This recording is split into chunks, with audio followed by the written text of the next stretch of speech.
முந்தைய பாடலில் சுழிமுனையில் பிராணனை நிலைநிறுத்தி உள்ளொளியை தரிசிக்கும் முறையை பார்த்தோம்.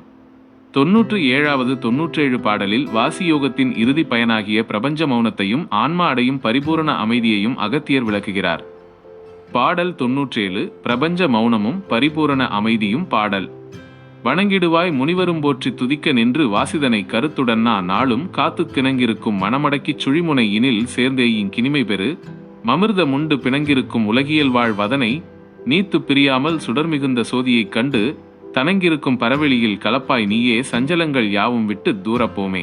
விளக்கம்: இந்த பாடலில் முனிவர்கள் போற்றும் உன்னத நிலையை அடைந்து அமிர்தமுண்டு பரவெளியில் கலக்கும் முறையை அகத்தியர் கூறுகிறார்.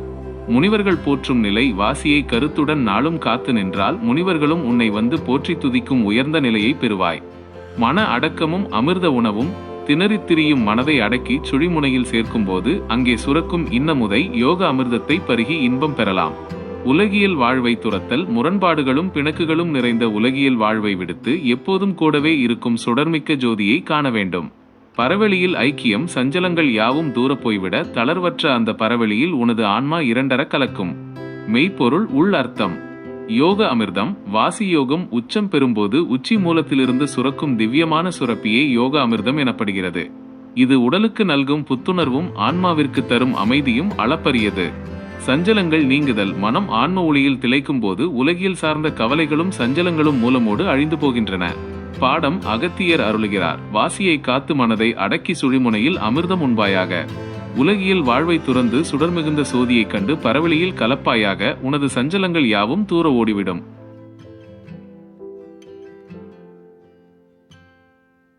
முந்தைய பாடலில் மனதை அடக்கி அமிர்தமுண்டு பரவெளியில் கலக்கும் உன்னத நிலையை பார்த்தோம்.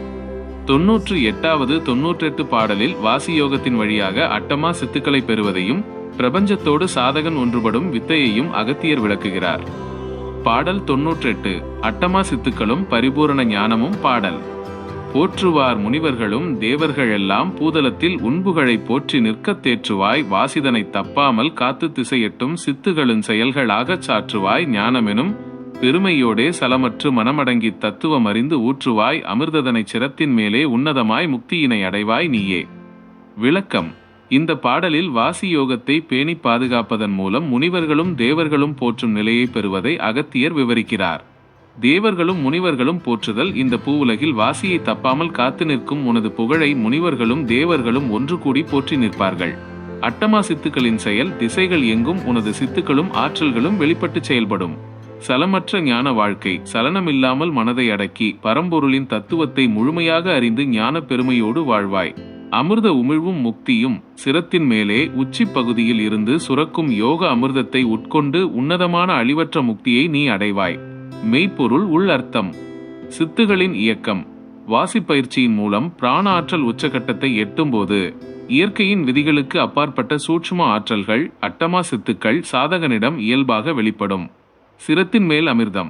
யோக கலையின் உச்சத்தில் பிராணனும் மனமும் பிரம்மரந்திரத்தில் நிலை பெறும்போது உடல் புத்துணர்ச்சியும் ஆன்மா பேரானந்தமும் பெறுகிறது.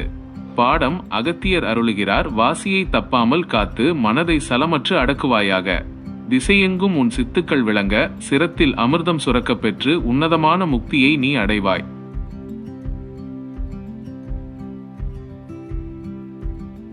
முந்தைய பாடலில் சித்துக்களும் ஞானமும் கைகூடி முக்தி அடைவதை பார்த்தோம். 99வது 99 பாடலில் அகத்தியர் இந்த வாசியோகத்தின் இறுதி பயனான அகத்தூய்மையையும் பரம்பொருளுடன் ஆன்மா இரண்டர கலக்கும் உன்னத நிலையையும் விளக்குகிறார். பாடல் 99 அகத்தூய்மையும் பரம்பொருள் ஐக்கியமும். பாடல்: அடங்கிடும் புலன்களெல்லாம் இயல்பாய் நின்றால் ஆனந்த பெருவெளியில் கலந்து நீயும் தொடுங்கிடும் வினைகளெல்லாம் தூளாகி போகத் தொல்லுலகில் மெய்ஞான ஜோதியாகி மடம் சற்றுமில்லாமல் வாசி காத்து மானிடர்க்கும் முக்தியினை வழங்கி நாயோல் உடம்பிந்த காயமதும் ஒளியாய் மாறி உன்னதமாய் சிவவடிவமாய் விடுமே. விளக்கம்: இந்த பாடலில் புலன்கள் அடங்கி வினைகள் அழிந்து காயமே சிவமாய் மாறும் தன்மையை அகத்தியர் விவரிக்கிறார். புலன்களின் இயல்பு அடக்கம். ஐம்புலன்களும் தங்கள் வெறித்தனமான ஓட்டத்தை நிறுத்தி இயல்பாக அமைதியில் அடங்கி நிற்கும். ஆனந்த வெளியில் ஐக்கியம். சாதகனின் ஆன்மா எல்லையற்ற ஆனந்த பெருவெளியில் இரண்டர கலந்துவிடும். வினைகள் தூளாகுதல். கர்ம வினைகள் யாவும் வேரோடு அறுபட்டு தூளாகி பறந்து போகும். இந்த தொல்லுலகில் அவன் மெய்ஞான சோதியாக பிரகாசிப்பான். உடல் ஒளி பெற்று சிவமயமாகுதல். கொஞ்சமும் மயக்கமின்றி வாசியை காத்து நின்றால் இந்த ஸ்தூல உடலே திவ்ய ஒளியாக மாறி இறுதியில் முழுமையான சிவவடிவமாக பரிணமிக்கும். மெய்ப்பொருள் உள் அர்த்தம். காயமே கோவில். உடலை வெறும் மாமிச கூண்டாக பார்க்காமல் வாசி பயிற்சியால் அதனை ஒளியின் வடிவமாக மாற்றுவதே சித்தர்களின் மாமருந்து இரகசியமாகும். சிவவடிவம் ஆன்மாவும் உடலும் பிரபஞ்ச ஒளியோடு முழுமையாக ஒன்றிணைந்து ஈசனின் தன்மையை பெறுவதே வாசியோகத்தின் பரிபூரண சித்தியாகும். பாடம் அகத்தியர் உறுதியளிக்கிறார். புலன்களை அடக்கி ஆனந்த வெளியில் கலப்பாயாக. உனது வினைகள் தூளாக வாசியை காத்து நின்றால் இந்த உடலே ஒளியாகி இறுதியில் உன்னதமான சிவவடிவமாய் மாறிவிடும். முந்தைய பாடலில் உடலே ஒளியாகி சிவவடிவமாய் மாறுவதை பார்த்தோம். 100 பாடலில் அகத்தியர் வாசியோகத்தின் மிக முக்கிய மைல்களை தொட்டு 100 பாடல்களின் தொகுப்பாக விளங்கும் இந்த ஞான பயணத்தின் வழிகாட்டுதலை நிறைவு செய்கிறார். பாடல் 100 பாடல் வாசியோகத்தின் பரிபூரண சித்தி பாடல். வடிவான சிவவடிவமாகி நின்றால் வையகத்தில் உனக்கு நிகர் யாரும் உண்டோ?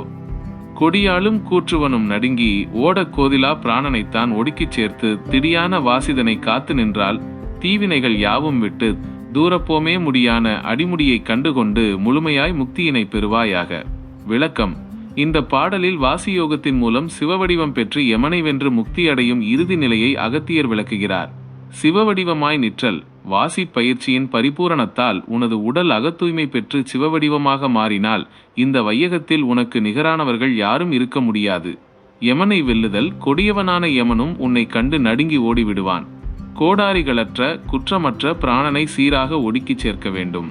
தீவினைகள் நீங்குதல். உறுதியாய் வாசியை காத்து நின்றால் உன்னை தொடரும் தீவினைகள் யாவும் உன்னை விட்டு தூரமாக ஓடிவிடும்.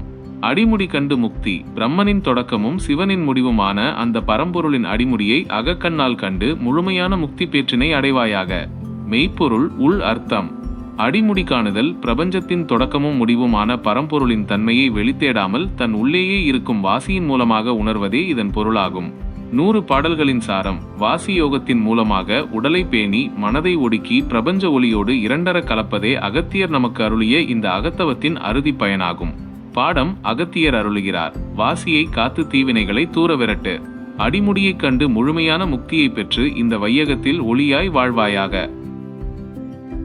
ஒளியாய் வாழ்வாயாக என்பதன் ஆழமான ஆன்மீக அர்த்தம் என்னவென்றால், வெறும் சதை உடம்போடு வாழும் சாதாரண மனித நிலையை கடந்து பிரபஞ்சத்தின் தெய்வீக ஆற்றலோடும் பேரொளியோடும் ஒன்றிணைந்து வாழ்வது ஆகும். இதன் விரிவான விளக்கங்கள் இதோ. அக இருள் நீங்குதல். அறியாமை, பேராசை, கோபம், கவலை போன்ற மனத்தின் இருள் முழுமையாக நீங்கி அறிவு மற்றும் ஞானம் என்னும் வெளிச்சம் ஒருவனின் உள்ளே எப்போதும் நிறைந்து வழிகிறது. உடலும் ஆன்மாவும் தூய்மை பெறுதல். வாசியோக பயிற்சியால் உடல் செம்மைப்பட்டு செல்கள் புத்துயிர் பெற்று அது ஒரு திவ்ய ஒளியின் தன்மையை பெறுகிறது. எந்த நிலையிலும் அமைதி. சூழ்நிலைகள் எப்படி கூட மாறலாம், ஆனால் ஒரு ஒளியின் தன்மை எப்படி தன் சுடரை கைவிடுவதில்லையோ அதே போல எத்தகைய துன்பத்திலும் குலையாத பேரமைதியும் ஆனந்தமும் அவரிடம் நிலைத்திருக்கும். மற்றவர்களுக்கு வழிகாட்டுதல். தான் பெற்ற அந்த ஞான ஒளியால் தன்னை சுற்றியுள்ள உலகத்திற்கும் இருள் நீக்கி நல்வழி காட்டும் ஒரு வழிகாட்டியாக, குருவாக அவர் மாறுவதை குறிக்கிறது. சுருக்கமாக சொன்னால், உனது ஆன்மா பரம்பொருளின் ஒளியோடு இரண்டர கலந்த ஒரு நித்திய நிலையை இந்த உடலிலேயே அடைவாயாக என்பதே இதன் பொருளாகும்.